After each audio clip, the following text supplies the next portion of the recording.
Ma sœur humilie ma collègue pendant un entretien d'embauche sans savoir qu'il s'agissait de la fille du patron. Mais maintenant, elle aura une surprise quand la narcissique ne décrochera pas le poste et m'en tiendra pour responsable. Je travaille comme coordinatrice senior dans une entreprise, honnêtement, c'est un excellent endroit pour travailler. Bons avantages, salaire correct, et surtout, la direction traite vraiment les gens comme des êtres humains. Mon patron, que j'appellerai Scott, 45 ans, dirige notre département. C'est l'un de ces rares managers qui se soucient réellement de leur équipe. Il y a environ 6 mois, Scott a embauché une nouvelle assistante administrative nommée Kelly, 26 ans. Elle venait tout juste d'emménager depuis une petite ville de l'Oklahoma pour ce poste. C'était son premier vrai emploi dans le monde de l'entreprise, évidemment, elle était nerveuse, mais très désireuse d'apprendre. Scott l'a jumelée avec moi pendant les premières semaines pour l'aider à s'adapter. Kelly est de ces personnes qui font tout leur possible pour être parfaite. Elle restait tard pour revoir son travail, posait toujours des questions quand elle n'était pas sûre d'elle et faisait tout son possible pour être utile à tout le monde. Toute l'équipe l'a tout de suite adorée. Elle apportait des biscuits faits maison au bureau, se souvenait des commandes de café de chacun, et avait tout simplement une gentillesse authentique qui rendait l'environnement de travail plus agréable. La seule chose avec laquelle Kelly avait des difficultés, c'était notre système téléphonique. C'est un système ancien et compliqué, que même les vétérans de l'entreprise ont parfois du mal à gérer. Scott savait que c'était un problème, alors il a imaginé une solution simple pour les journées chargées, il laissait son téléphone de bureau connecté au poste de Kelly, afin qu'elle puisse l'avertir directement si elle avait besoin d'aide ou en cas d'urgence. Sa ligne restait silencieuse, sauf si elle devait communiquer avec lui. Et c'est là qu'entre ma sœur. Nico, 28 ans, cherchait un emploi depuis plusieurs mois après avoir été licenciée de son poste précédent. Elle a toujours été compétitive, mais le chômage l'a rendue encore plus agressive que d'habitude. Elle a postulé dans plusieurs entreprises de la ville, y compris la nôtre. Quand elle m'a dit qu'elle avait un entretien prévu, j'étais contente pour elle. Après tout, je pense que c'est un bon endroit où travailler. Nico a toujours été sûre d'elle, mais à un moment donné, cette confiance s'est transformée en arrogance. Elle a commencé à maltraiter les employés de service, à griller les files d'attente, et en général à se comporter comme si les règles ne s'appliquaient pas à elle. Nos parents excusaient toujours son comportement en disant qu'elle était simplement ambitieuse et déterminée. J'essayais d'ignorer tout cela, mais avec les années, cela n'a fait qu'empirer. L'entretien était prévu pour le mardi matin. Je savais que Nico viendrait, mais je ne l'ai pas vu avant son rendez-vous car j'étais en réunion. Ce que j'ai découvert par la suite m'a été raconté par Kelly, qui tremblait encore en me décrivant ce qui s'était passé. Nico est arrivé environ 10 minutes avant son entretien. Kelly l'a accueilli de manière professionnelle et lui a demandé de s'enregistrer et de s'asseoir. Il y avait 3 autres candidats dans la salle d'attente, tous en train de réviser calmement leurs notes ou de bavarder légèrement. Nico a regardé autour d'elle, a signé la feuille et s'est assise. Après quelques minutes, Nico s'est levée et est retournée au bureau de Kelly. Elle a annoncé qu'elle devait être reçue immédiatement car elle avait un autre entretien de l'autre côté de la ville dans 1 heure. Kelly lui a expliqué poliment que Scott était encore avec le candidat précédent et que tout le monde serait reçu dans l'ordre. La voix de Nico s'est élevée alors qu'elle insistait sur le fait que son temps était plus précieux que celui des autres candidats. Kelly est restée calme et professionnelle, réitérant la politique de recevoir les candidats dans l'ordre. C'est alors que Nico a complètement perdu le contrôle. Elle a commencé à crier que Kelly était clairement nouvelle et ne comprenait pas à quel point les entretiens étaient importants. Elle a dit que Kelly était manifestement incompétente et qu'elle s'assurerait qu'elle soit renvoyée une fois qu'elle serait embauchée. Les autres candidats regardaient la scène avec incrédulité. Le visage de Kelly est devenu rouge et ses mains ont commencé à trembler. Nico a continué, disant que Kelly devait sûrement être une fille de petite ville qui ne comprenait rien aux vraies affaires. Elle lui a aussi dit qu'elle ne savait pas si c'était une entreprise ou un zoo, car elle venait de croiser un toucan faisant référence au nez de Kelly. Ensuite, elle a exigé de parler immédiatement à Scott. Ce que Nico ne savait pas, c'est que Scott était en appel avec un client, en même temps qu'il menait une autre entrevue. Lorsque le système téléphonique s'est automatiquement connecté à la ligne, il a entendu chaque mot de l'explosion de Nico. Il a terminé rapidement son appel avec le client et a mis fin à l'entretien en cours. Scott a ouvert la porte de son bureau et a appelé Nico par son nom. Elle est entrée en se pavanant, avec une expression de suffisance, probablement convaincue que sa tactique agressive avait fonctionné. La porte s'est refermée derrière eux. Environ 20 minutes plus tard, Nico est sortie de ce bureau avec un visage livide, comme si elle avait vu un fantôme. Elle était pâle et a quitté le bâtiment sans regarder personne dans les yeux. Kelly était à son bureau et j'ai pu voir qu'elle essayait de ne pas sourire. Plus tard dans la journée, j'ai appris les détails. Scott avait laissé Nico dans le silence pendant plusieurs minutes avant de lui dire exactement ce qu'il avait entendu. Il lui a expliqué que Kelly n'était pas simplement une employée, mais aussi sa fille, qui avait déménagé en ville spécifiquement pour travailler dans son entreprise et apprendre les rouages du métier depuis la base. Il prévoyait de lui confier progressivement des responsabilités plus importantes, mais voulait d'abord qu'elle comprenne tous les aspects de l'entreprise. Scott a dit à Nico que quelqu'un qui traitait ainsi sa fille ne travaillerait jamais pour lui. Il a également mentionné qu'il faisait partie du conseil local des professionnels de notre secteur, et que le comportement de Nico serait discuté lors de la prochaine réunion. La plupart des grandes entreprises de la ville ont des représentants dans ce conseil. Nico m'a appelé ce soir-là en pleurs, me demandant pourquoi je ne l'avais pas averti que Kelly était la fille du patron. Je lui ai dit que je ne le savais pas, ce qui était vrai. Scott ne l'avait jamais mentionné, et Kelly non plus. J'imagine qu'il ne voulait pas qu'on lui accorde un traitement de faveur. Nico m'a accusé de l'avoir saboté intentionnellement. Au cours des semaines suivantes, elle a commencé à recevoir des lettres de refus d'entreprise avec lesquelles elle avait passé des entretiens des mois auparavant. Certaines ne se sont même pas donné la peine d'envoyer une lettre, elles ont simplement cessé de répondre à ses courriels de relance. Elle était convaincue que Scott l'avait mise sur liste noire dans toute la communauté. Nos parents se sont mêlés de l'affaire et ont exigé que je parle à Scott pour lui demander de donner une seconde chance à Nico. J'ai refusé. Je leur ai dit que le comportement de Nico était impardonnable, et que je n'allais pas risquer mon emploi ni ma réputation pour réparer ses erreurs. Finalement, Nico a trouvé un emploi dans une petite start-up hors de la ville, mais elle a dû accepter une réduction salariale significative. Elle me parle à peine maintenant, et nos parents pensent que je l'ai fait par jalousie, pour qu'elle soit en dessous de moi. Mais voilà le truc, j'ai vu Kelly après sa confrontation avec ma sœur.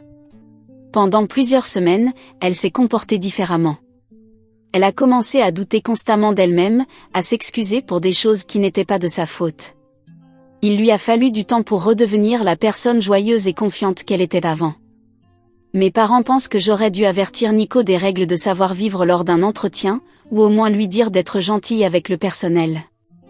Mais sincèrement, je ne pensais pas qu'il fallait dire à une femme de 28 ans de ne pas agresser verbalement des inconnus. Cela devrait relever du bon sens. Nico a eu toutes les occasions de faire bonne impression lors de cet entretien. Elle a choisi de montrer son vrai visage. Le fait que tout ait si mal tourné n'était pas une question de malchance. Ce sont les conséquences de ses actes. Le pire dans tout ça, c'est que cela a divisé notre famille. Mes parents ont invité Nico aux réunions familiales, mais m'ont dit que je n'étais pas la bienvenue tant que je ne m'excusais pas et n'aidais pas à arranger la situation. Ma grand-mère a pris mon parti, disant que Nico avait besoin d'apprendre que les actions ont des conséquences. Cela fait maintenant 6 mois et la famille est toujours divisée. Alors suis-je la méchante pour ne pas avoir averti ma sœur de son comportement ? Ou ai-je raison de penser qu'elle aurait dû le savoir d'elle-même ? Mise à jour numéro 1. Il y a quelques mois, j'ai publié l'histoire de l'entretien d'embauche désastreux de ma sœur Nico, au cours duquel elle avait verbalement agressé ma collègue Kelly sans savoir que Kelly était en réalité la fille du patron. Beaucoup de personnes ont demandé des nouvelles, alors voici ce qui s'est passé depuis. Environ un mois après ma publication initiale, la situation de Nico s'est encore détériorée. Le travail qu'elle avait décroché dans la start-up ne fonctionnait pas. Son patron était un jeune diplômé d'université qui ne tolérait pas l'attitude condescendante de Nico envers les employés plus jeunes. Nico ne cessait de faire des remarques sur la manière soi-disant non professionnelle dont l'entreprise était gérée, et sur tout ce qu'elle ferait mieux à leur place. Alors son patron a décidé de faire les choses mieux, il l'a licenciée. Quand elle a été renvoyée de la start-up après seulement 2 mois, elle est retournée vivre chez nos parents. Elle disait qu'elle prenait son temps pour trouver la bonne opportunité, mais je savais qu'elle avait des problèmes financiers. Nos parents ont commencé à me mettre encore plus la pression pour que je l'aide à trouver un emploi. C'est à ce moment-là que notre cousine Angela m'a contactée. Angela travaille dans les ressources humaines pour une grande entreprise à Dallas, et elle avait entendu parler des difficultés professionnelles de Nico par la famille. Elle voulait me rencontrer pour discuter de quelque chose d'important. Elle m'a raconté que Nico l'appelait depuis des mois pour lui demander d'intercéder en sa faveur auprès de diverses entreprises. Mais ce n'est pas tout. Angela m'a révélé que Nico disait aux gens, y compris à de potentiels employeurs, que j'étais en train de saboter sa recherche d'emploi.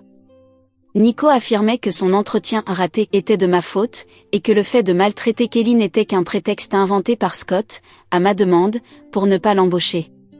Mais les choses ont empiré. Angela m'a montré des captures d'écran de messages que Nico avait envoyés à plusieurs membres de la famille. Dans ces messages, Nico racontait une version complètement différente des événements. Elle disait que Kelly avait été impolie avec elle en premier, qu'elle n'avait fait que réagir à ce manque de respect, et que j'avais orchestré toute cette situation parce que j'étais jalouse du fait qu'elle était plus qualifiée que moi. Elle affirmait aussi que Scott avait un passé de comportement inapproprié, et qu'elle envisageait de porter plainte contre l'entreprise. Le niveau de manipulation de Nico était énorme. Angela m'a exhorté à me protéger ainsi que mon entreprise, car les accusations de Nico pouvaient nuire à ma réputation et à celle de notre société. Ce soir-là, j'ai appelé Scott pour lui dire tout ce que Angela m'avait révélé. Il m'a remercié de l'avoir prévenu, et a mentionné qu'il avait déjà entendu des rumeurs concernant les accusations de Nico. Il m'a dit que l'équipe juridique était au courant et qu'il surveillait la situation. Scott m'a aussi révélé quelque chose qui m'a encore plus mise en colère.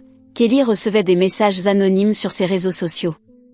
Quelqu'un lui envoyait des commentaires blessants sur son apparence. Ces messages venaient clairement de quelqu'un qui connaissait les détails de l'incident survenu pendant l'entretien. Nous savions que c'était Nico, mais nous n'avions pas de preuves. Scott a dit qu'il documentait tout et envisagerait de faire appel aux autorités si le harcèlement continuait. Ce week-end-là, j'ai confronté directement Nico. Je suis allée chez nos parents et je lui ai demandé de parler en privé. Je lui ai dit que je savais pour les mensonges qu'elle diffusait, et pour les messages que Kelly avait reçus. Mais elle n'a rien nié. Elle s'est effondrée en larmes. Elle a admis qu'elle avait envoyé les messages à Kelly, et qu'elle avait raconté des mensonges à mon sujet et à propos de l'entreprise. Elle a dit qu'elle était désespérée, qu'elle avait l'impression que sa vie s'effondrait, et qu'elle déversait sa frustration dans tout cela, même si elle savait que ça ne l'aiderait pas. Elle m'a avoué qu'elle avait prévu de déposer une plainte officielle contre Scott et contre l'entreprise pour harcèlement sexuel et discrimination. Elle a dit qu'elle avait un avocat qui pensait qu'il pourrait obtenir un règlement à l'amiable, même si les accusations n'étaient pas entièrement vraies. J'étais horrifiée. Je l'ai prévenu que porter de fausses accusations pouvait ruiner la vie et la carrière de personnes innocentes, et que cela aurait aussi des conséquences juridiques pour elle. Nico s'est mise en colère et a déclaré que Scott méritait ce qui lui arriverait pour l'avoir humilié. Elle a affirmé que les gens qui réussissent devaient parfois contourner les règles pour avancer, et que j'étais naïve de ne pas comprendre comment fonctionnait réellement le monde. Je lui ai dit que si elle portait de fausses accusations contre Scott ou contre l'entreprise, je témoignerais de ce qui s'était réellement passé pendant l'entretien, ainsi que de tout ce que je savais maintenant. Nico a crié, m'a traité de traîtresse et m'a accusé de choisir une entreprise plutôt que ma propre famille. Nos parents sont accourus en entendant les cris, et Nico a commencé à pleurer, disant que je la menaçais. J'ai raconté à nos parents exactement ce que Nico m'avait avoué. J'ai expliqué les mensonges, le harcèlement envers Kelly, et les fausses accusations qu'elle planifiait. Ils étaient choqués, mais ont quand même choisi de la défendre, disant qu'elle était juste stressée et ne pensait pas clairement. Les messages de harcèlement à l'encontre de Kelly ont cessé après cette confrontation. Nico n'a jamais porté les fausses accusations contre Scott ni contre l'entreprise. Mais elle ne m'a plus jamais parlé depuis ce jour. Nos parents essaient encore de jouer les médiateurs. La situation au travail se passe bien. Scott et Kelly savent que je n'ai rien à voir avec le comportement de Nico, et ne m'ont jamais tenu pour responsable de quoi que ce soit. Pour eux, Nico et moi sommes désormais deux personnes sans aucun lien. Mise à jour numéro 2. J'ai reçu plusieurs messages me demandant une nouvelle mise à jour, alors voici ce qui s'est passé au cours des 2 derniers mois. Environ 3 semaines après ma dernière mise à jour, j'ai reçu un appel d'Angela. Elle semblait bouleversée et m'a demandé qu'on se retrouve pour déjeuner, car elle avait quelque chose d'important à me dire. Lorsque nous nous sommes vus, Angela m'a expliqué qu'une personne de l'ancien emploi de Nico, celui d'avant toute cette histoire, l'avait contacté. Apparemment, Nico avait mis Angela comme référence sans lui demander la permission, et la personne qui appelait avait des questions assez préoccupantes. La personne au téléphone était l'ancienne supérieure de Nico. Elle a expliqué qu'après avoir licencié Nico, ils avaient découvert certaines irrégularités dans son travail. Rien de criminel, mais Nico s'était attribué le travail d'autres collègues et avait diffusé de fausses informations sur ses collègues pour se mettre en valeur. L'ancienne chef a précisé qu'il n'avait pas poursuivi l'affaire parce que Nico avait déjà quitté l'entreprise, mais elle voulait avertir Angela au cas où Nico continuerait à utiliser son nom comme référence. Elle a aussi mentionné que Nico racontait à tout le monde qu'elle avait été licenciée à cause de réductions budgétaires, alors qu'en réalité, elle avait été renvoyée pour son attitude et des problèmes d'intégrité dans son travail. Angela s'est sentie embarrassée et en colère que Nico utilise son nom sans autorisation. Elle a demandé à l'ancienne chef de lui envoyer des documents concernant la performance professionnelle de Nico, pensant que cela pourrait l'aider à mieux comprendre ce qui se passait vraiment avec ma sœur. Ce que Angela a découvert était pire que ce que nous imaginions. Nico avait causé des conflits sur tous les lieux où elle avait travaillé. Dans son emploi précédent, elle avait accusé une collègue de lui avoir volé des idées, avait déposé une plainte contre un autre collègue pour prétendue discrimination, et, de manière générale, avait rendu l'environnement de travail toxique pour tout le monde autour d'elle.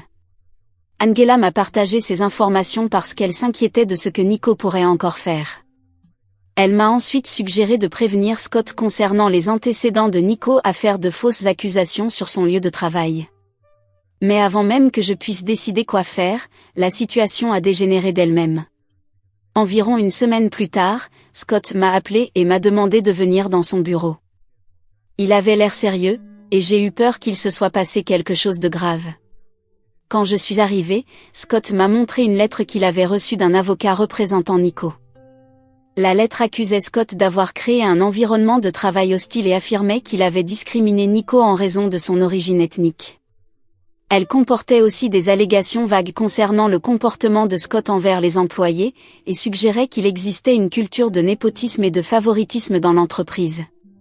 Elle exigeait un règlement financier substantiel et menaçait de poursuites judiciaires si aucune réponse n'était donnée dans les 30 jours. J'ai raconté à Scott tout ce que Angela m'avait partagé sur le passé professionnel de Nico et son habitude de faire de fausses accusations. Scott a écouté attentivement et a dit que l'équipe juridique allait devoir tout examiner en détail. Peu après l'entretien initial, quelqu'un avait appelé le siège de l'entreprise pour faire une plainte anonyme contre Scott, affirmant qu'il gérait son département de façon inappropriée et qu'il favorisait des membres de sa famille. Le moment de cet appel, combiné à la lettre de l'avocat, montrait clairement que Nico avait tout planifié dès le départ. Scott m'a assuré que je n'étais pas en danger et que l'entreprise me soutenait totalement. Il a dit que l'équipe juridique était confiante dans sa capacité à gérer les accusations de Nico, surtout avec les preuves de son comportement passé. Mais il m'a aussi averti que la situation risquait d'empirer avant de s'améliorer. Il a expliqué que les personnes qui font de fausses accusations ont souvent tendance à intensifier leurs actions quand leur première tentative échoue. Ce week-end-là, j'ai décidé de parler de nouveau avec nos parents. Je suis allée chez eux et je leur ai parlé de la lettre de l'avocat et des antécédents professionnels de Nico. Notre mère a fondu en larmes en disant qu'elle ne savait plus comment aider Nico. Notre père a dit qu'il pensait que Nico avait besoin d'aide professionnelle, mais qu'elle n'accepterait jamais d'en recevoir. Je leur ai demandé, s'il vous plaît, de ne pas dire à Nico que j'avais partagé cette information avec eux. J'avais peur de ce qu'elle pourrait faire si elle découvrait que j'étais activement en train de réfuter ces accusations mensongères. Mais malgré cela, Nico a tout découvert. Ce soir-là, Nico m'a appelé en criant, disant que je la trahissais et que j'essayais de lui ruiner la vie. Elle a affirmé qu'elle avait tout à fait le droit de chercher justice pour la façon dont elle avait été traitée, et que j'étais une sœur horrible de ne pas la soutenir. J'ai essayé de lui expliquer que faire de fausses accusations était mal, mais c'était comme parler à un mur. Elle a dit que parfois, il fallait se battre salement pour obtenir ce qu'on mérite, et que j'étais trop faible pour comprendre comment le monde fonctionnait vraiment. L'appel s'est terminé avec Nico me disant qu'elle ne voulait plus jamais me revoir. Elle m'a dit que j'étais morte pour elle, et qu'elle s'assurerait que tous les membres de la famille sachent qui je suis vraiment. Environ une semaine plus tard, Angela m'a appelé avec de nouvelles informations. Elle m'a dit que l'avocat de Nico l'avait contacté pour lui demander de témoigner au sujet de la culture de travail dans mon entreprise. L'avocat affirmait que Nico avait été discriminé, et que des membres de sa famille étaient poussés à mentir sur ce qui s'était réellement passé. Angela a répondu à l'avocat qu'elle ne connaissait rien de l'environnement de travail dans notre entreprise, et qu'elle ne témoignerait pas. Elle a aussi mentionné qu'elle était au courant des antécédents de Nico en matière de fausses accusations sur le lieu de travail. L'avocat a semblé surpris par la réponse d'Angela et a mis fin à l'appel rapidement. Angela soupçonnait que Nico ne lui avait pas dit toute la vérité, ni sur la situation, ni sur son propre passé professionnel. J'attends encore de voir ce qui va se passer ensuite. L'équipe juridique est confiante dans sa capacité à se défendre contre les accusations de Nico, mais cela reste une situation particulièrement difficile. Mise à jour numéro 3. La situation juridique est désormais résolue. L'équipe juridique de mon entreprise a fait un excellent travail pour neutraliser les accusations de Nico. Ils ont rassemblé des preuves sur son comportement professionnel antérieur, documenté la chronologie des événements et présenté une image claire de ce qui s'était réellement passé pendant le processus d'entretien. L'avocat de Nico a retiré l'affaire après avoir examiné les preuves fournies par l'entreprise. Il s'est avéré que Nico avait menti à son avocat sur plusieurs faits clés, y compris son passé professionnel et les circonstances de l'entretien. Lorsqu'il a découvert la vérité, il a refusé de continuer à la représenter. Angela a aidé en fournissant des documents de l'ancien employeur de Nico, montrant son schéma de fausses accusations. Les preuves étaient accablantes, et l'avocat lui a conseillé que si elle poursuivait l'affaire, elle risquait probablement des sanctions pour avoir engagé une procédure abusive. Nico a également été condamné à payer les frais juridiques de l'entreprise, qui étaient considérables. Nos parents ont fini par couvrir la majeure partie des frais, car Nico n'avait pas les moyens. Cela leur a finalement ouvert les yeux sur la gravité de ce que Nico avait fait. La résolution de l'affaire a été un soulagement, mais elle a aussi marqué la fin de ma relation avec Nico. Lorsque le dossier a été clos, elle m'a appelé une dernière fois pour me reprocher ses problèmes juridiques.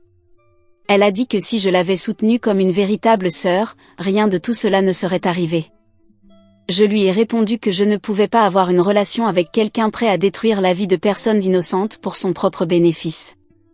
Je lui ai dit que j'espérais qu'elle chercherait l'aide dont elle avait besoin, mais que je ne ferais plus partie de sa vie tant qu'elle continuerait à se comporter de façon destructrice. Nos parents ont cessé d'essayer de forcer une réconciliation et ont reconnu que Nico avait besoin d'aide professionnelle. Cependant, il continue de faciliter son comportement en la soutenant financièrement et en justifiant ses actes. J'ai également coupé les liens avec eux, car ils nourrissent, en quelque sorte, un monstre avec encore plus de biscuits. Ma grand-mère est décédée le mois dernier et Nico s'est présenté aux funérailles, bien qu'elle n'y soit pas la bienvenue. Elle a tenté de créer une scène en disant à voix haute que j'avais ruiné sa vie, mais la majorité des membres de la famille l'ont ignoré. Je me suis concentrée sur l'hommage à ma grand-mère et je ne me suis pas mêlée au drame de Nico. Au travail, tout est redevenu normal. Kelly va très bien et a été promue au poste de coordinatrice. Elle a gagné en confiance et est devenue un pilier de notre équipe. Scott et moi n'avons jamais parlé directement de la situation avec Nico, mais je sais qu'il est reconnaissant que nous ayons évité une longue bataille judiciaire. Nico vit toujours chez nos parents et n'a pas trouvé d'emploi stable. Elle a brûlé tous ses ponts avec la majorité de la communauté de l'État, et sa réputation de fausses accusations la poursuit. Elle a eu quelques petits boulots temporaires, mais aucun n'a duré plus d'une semaine et aucun dans son domaine. Mise à jour numéro 4. Et dire que je pensais arrêter mon histoire à la dernière mise à jour. Mais vous continuez à demander des nouvelles. Ma sœur a trouvé et ce qui est encore plus important, elle a gardé un emploi. Son nouveau travail est dans un glacier, où elle sert des glaces aux clients. Non, cela n'a rien à voir avec sa profession ni avec ses études, mais ses ponts sont complètement brûlés. Je pense que tous les départements de ressources humaines du pays sont au courant d'elle à ce stade. C'est l'un de ces boulots qu'on accepte juste pour pouvoir enfin sortir de la maison de ses parents. Eux n'étaient plus disposés à la laisser rester si elle ne faisait rien pour s'améliorer ou se reprendre en main. Elle ne l'a pas fait, et elle a préféré accepter cet emploi plutôt que de chercher une thérapie. Nous restons très distantes en tant que sœurs, au point où nous ne nous sommes pas parlé depuis des mois. Mais cela ne me préoccupe pas. Je sais que j'ai bien fait de prendre la position que j'ai prise, plutôt que d'accepter, au nom du lien familial, de violer la loi, de trahir mon employeur ou d'accuser des innocents pour justifier son comportement. Cette situation s'étend aussi à mes parents. Bien qu'ils aient essayé de pousser Nico à améliorer sa vie, c'était trop tard pour que je leur pardonne aussi facilement. Au travail, tout continue de bien se passer. Le pire est derrière moi. Même le simple fait d'imaginer que ma sœur aurait pu obtenir le poste, ce qui, en soi, aurait déjà été difficile et qu'elle aurait semé la pagaille chaque jour, rien que d'y penser, j'en ai des sueurs froides dans le dos.